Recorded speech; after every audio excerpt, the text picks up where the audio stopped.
बच्चों, आप लोग कैसे हैं? आशा करते हैं कि आप लोग अच्छे होंगे। देखिए बच्चों, आज जो है हम लोग नवंबर का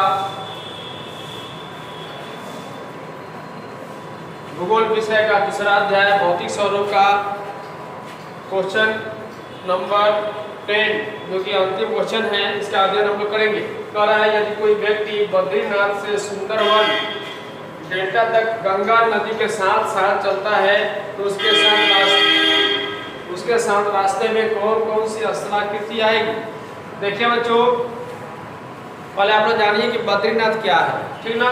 लिखा है बद्रीनाथ अथवा बद्री नारायण मंदिर। बद्रीनाथ जो है, जिसे बद्री नारायण के नाम से भी जाना जाता है, यह एक मंदिर है जो कि भारत के उत्तराखंड के चमोली जनपद में अलकनंदा नदी के तट पर स्थित है, ठीक ना। यह एक मंदिर है। देखिए बच्चों, तो आप लोग मैप के द्वारा इसे समझने का प्रयास करेंगे। जो ये उत्तराखंड है, ये कहाँ पे है और किधर से इसकी रास्ता बना हुआ है।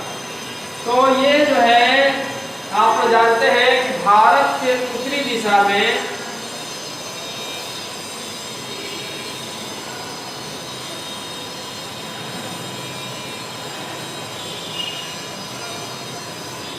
ये जो भारत की उत्तरी दिशा है, उस दिशा में उत्तराखंड स्थित है। यह चूंकि हिमालय का क्षेत्र है, हिमालय क्षेत्र है, जितना भी ये क्षेत्र है, ये सब हिमालय क्षेत्र है। ये हिमालय क्षेत्र में उत्तराखंड में बद्रीनाथ अलकनंदा नदी के तट पर स्थित है। देखिए बच्चों, जब ये गंगा नदी के साथ चलते हैं तो ये ऐसे होते हुए ये बंगाल के खाड़ी में जाकर गिर जाती है। तो अलकनंदा नदी जो है, इसे मौखिक ही आप लोग को समझना है बच्चों, ठीक है ना। अपने शब्दों में से लिखने का प्रयास करना है। देखिए, तो अलकनंदा नदी जो है ये चलती है और चलकर जो है अनेक राज्यों से होकर गुजरती है, जिसमें कि मुख्य रूप से पटना से गुजरती है। आप लोग जानते हैं ये गंगा नदी पटना स्थित है, गंगा नदी तट पे। उधर से होते हुए बिहार से होते हुए जो है या झारखंड होते हुए, तो झारखंड में ही सुंदरवन स्थित है। झारखंड में और बंगाल के बॉर्डर पर ही सुंदरवन स्थित है, ठीक ना। तो वह बिहार होते हुए, झारखंड होते हुए, बंगाल होते हुए और जो है बंगाल के खाड़ी में जाकर गिर जाती है। तो इसी चीज को इसमें आप लोग को लिखना है। ये जो है अनेक प्रकार के स्थलाकृतियों से होकर गुजरती है, जैसे कि कुछ है पर्वत, पहाड़ इत्यादि चीज़ों से, हिमालय के क्षेत्रों से होकर भी गुजरती है। तो ये चीज़ों को अपने शब्दों में लिखना है। एक और सबसे महत्वपूर्ण बात यह है बच्चों कि आप लोग कुछ क्रियात्मक प्रश्न भी इस अध्याय में दिए हुए हैं। क्रियात्मक प्रश्न दिया है कि भारत के रेखा चित्र के में निम्नलिखित को प्रदर्शित करें, इनका नाम लिखें। जैसे कुछ अरावली लिखा है, कुछ विंध्याचल पर्वत लिखा है, महाबलेश्वर लिखा है, केटू लिखा है, गंगा नदी लिखा है, नाथुला दर्रा लिखा है। तो इन सब के बारे में आप लोगों को पिछले वीडियो में हम बता चुके हैं कि आप लोग जो है भारत का मानचित्र बनाने के लिए आप लोग को प्रयास करना है, सीखना है। तो आप लोग रॉ फिगर बनाने के लिए कम से कम सीख लें। धीरे धीरे बनाते बनाते प्रयास होते जाएगा और प्रैक्टिस के अनुसार जो है भारत का मानचित्र बढ़िया बनते जाएगा।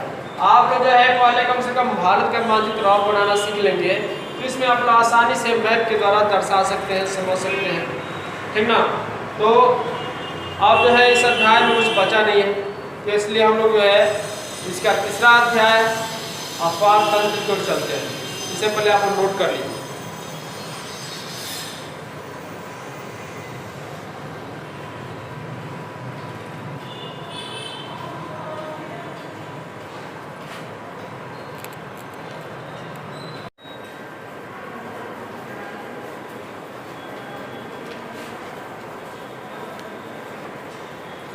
तो बच्चों, हम लोग अपवाद तंत्र की ओर चलते हैं।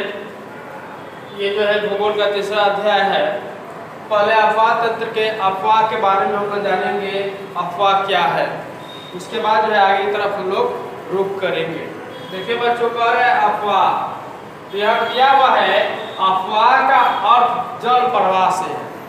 जल प्रवाह जल जो प्रवाहित होती है, नदी जो बहती है, उससे इसका अर्थ जो है संबंधित है।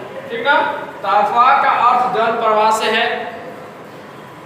कह रहा है आगे कि अफवाह तंत्र से अभिप्राय एक नदी और उसकी सहायक धाराओं के द्वारा निर्मित जल प्रवाह की विशेष अवस्था से होता है। देखिए बच्चों, जो नदी जिस मार्ग से गमन कर रही है, बह रही है, उसके अलग अलग ब्रांच भी होते हैं, कुछ उधर से कट जाते हैं, कुछ इधर से कट जाते हैं, और जो सारे नदी को है जो है एक में आगे पूरा मिलकर चलते हैं, इसे अफवाह तंत्र कहा जाता है। ठीक ना।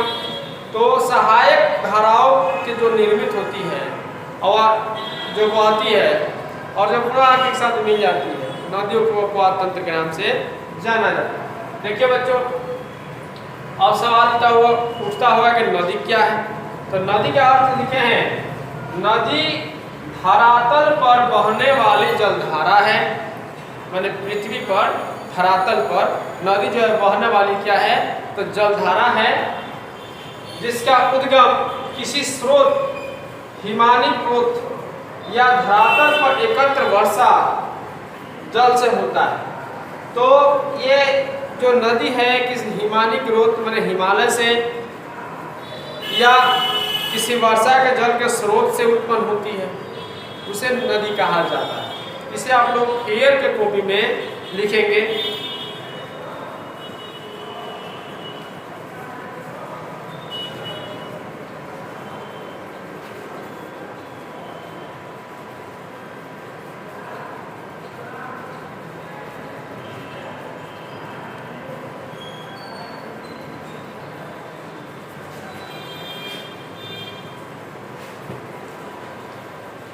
तो बच्चों, अब अगला जो पॉइंट है उसमें है नदी तंत्र। ठीक ना। तो नदी तंत्र क्या है, अभी भी नदी तंत्र के बारे में हम बताए हैं, लेकिन इसके जो है हम परिभाषित करके इसको यहाँ पर समझाए हैं। कह रहा है कि नदी तंत्र का आशय उस नदी प्रणाली से है जिसमें एक मुख्य नदी और उसकी सहायक नदियों को शामिल किया जाता है।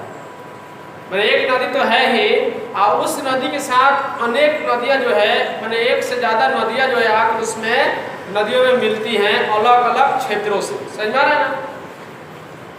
किया जाता है, प्रत्येक नदी तंत्र का एक अपना जल प्रवाह क्षेत्र होता है, जिसका जल मुख्य नदी अपनी सहायक नदियों के जल के साथ बहाकर ले जाती है। समझ में आ रहा है ना।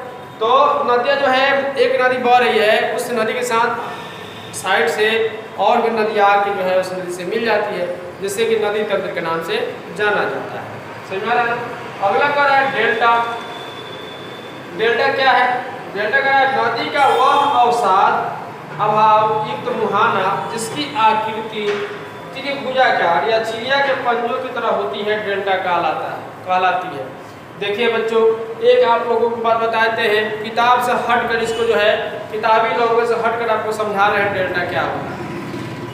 आप जो नदी जो बह रही है, होता क्या है, नदी के बहाव के मार्ग में, नदी जो बह रही है उसके बहाव के मार्ग में उच्च भूमि आ जाता है, मतलब ऊंचा भूमि आ जाता है, जिसके कारण नदी का जल जो है क्या होता है, उस पर नहीं चढ़ पाता है।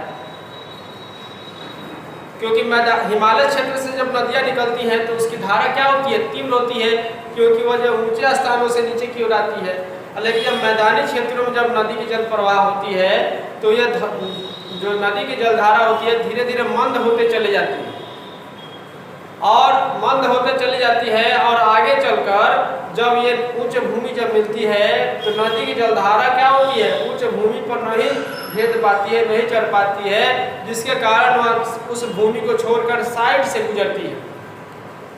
और मान लीजिए कुछ उच्च भूमि है, नदी जा रही है, उसको पानी जो है जलधारा धीमी गति से बह रही है, उस धरती पर, उस मिट्टी पर जो है या उस क्षेत्र पर जो है पानी नहीं चढ़ पाती है, और नदी का जो जलधारा होती है जो दो पार्टों में विभाजित हो जाती है, और उस उच्च भूमि को छोड़कर पूरा जो है आगे की तरफ जाकर मिल जाती है, तो वह जो क्षेत्र होता है वह सूखा रह जाता है।